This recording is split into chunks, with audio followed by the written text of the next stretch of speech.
Good morning. We survived the overnight storm We did? of Brittany, getting up and down out of bed a million times. No. Sleepless night. I was a little sleepless. And we are at? We're at Animal Kingdom. There's Animal Kingdom. It's a little windy today. But not raining. The aftermath of the storm, but not raining. And yeah, looking forward to it because it's my favorite park. So can't wait to get in here and can't wait to see what the operations side of things has planned for today. Well, I'm dressed for Kali River Rapids. Yes, I said dressed for Kali River Rapids because I hate being wet in a theme park.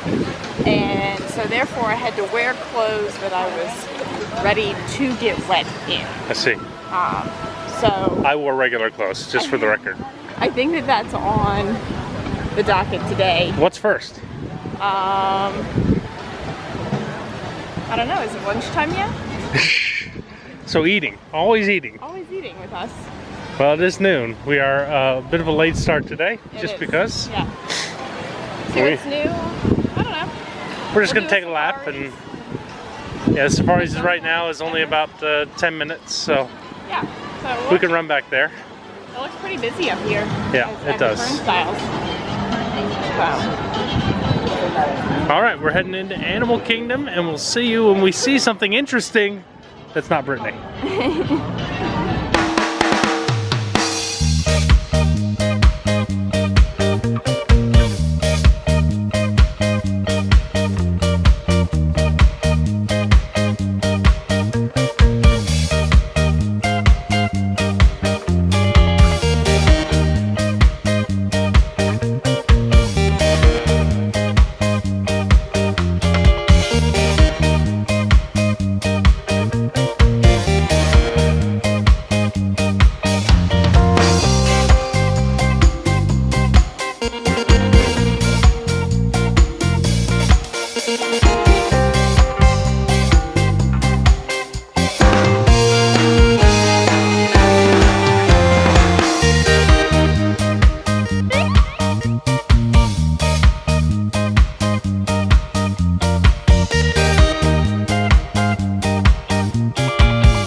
The greater kudu, largest of the forest-dwelling antelope in Africa. These are all females. Males do have large corkscrew-shaped horns on their heads.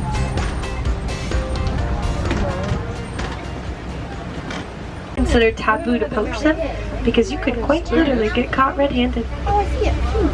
Now there are two rhinos here. Normally they don't really like to hang around each other. These are the most solitary of the rhinos. So they don't really hang out in their groups, which are called crashes. They're called that because they are born almost blind, notorious for crashing into things. And they're known as the ghosts of the forest because they are very rarely ever heard or seen. Or it's just very territorial. So a float on our left, which is a group. They can spend about 5 to 8 minutes underwater before they need to get a breath of air. And the birds here are the pink-backed pelicans, the large whitish gray birds.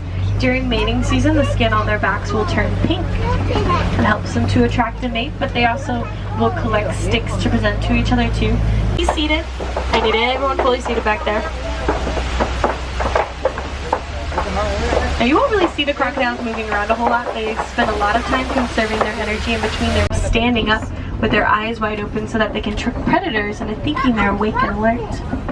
But really, they don't sleep that often. They only need about 30 minutes each and every day, which they'll take in little power naps throughout the day, 30 seconds, the point that it just drops of exhaustion.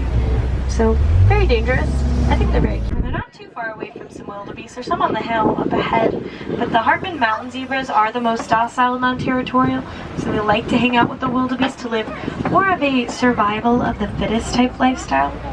Unfortunately, zebras don't really make great friends. If a predator shows up, alert antelope, kind of lining up in rows facing different directions on top of the hill to the right. They do that so that they don't run into each other because they travel in such large herds. The largest migration in Africa is about 1.5 million, and they are the second fastest land mammals. They can get between 50 to 60 miles per hour on average when they run. Cheetahs are the fastest at 70 miles per hour. The cattle in Africa, their ears literally resemble the shape of the continent. So that's have to resort to poaching and can even help the bees.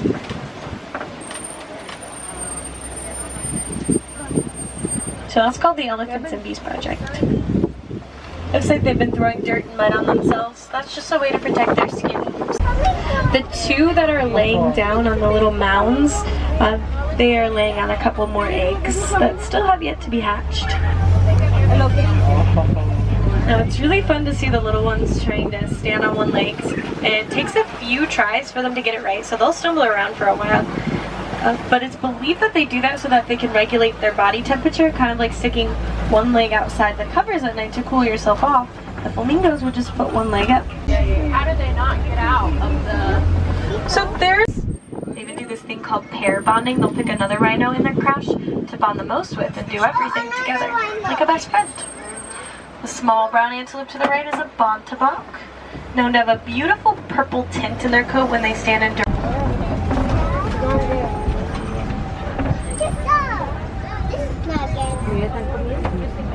There's some ostriches here on the right, so keep an eye out for ostriches. Largest birds, flightless. They can run about 40 miles per hour, trying to rely less on their local wildlife for nutrition, and more on other things like goat milk. The yellow box on the wooden post in the middle of the area to the left is the beehive fence from that Elephants and Bees project I was telling you about earlier. It's a great way for farmers to coexist with the elephants.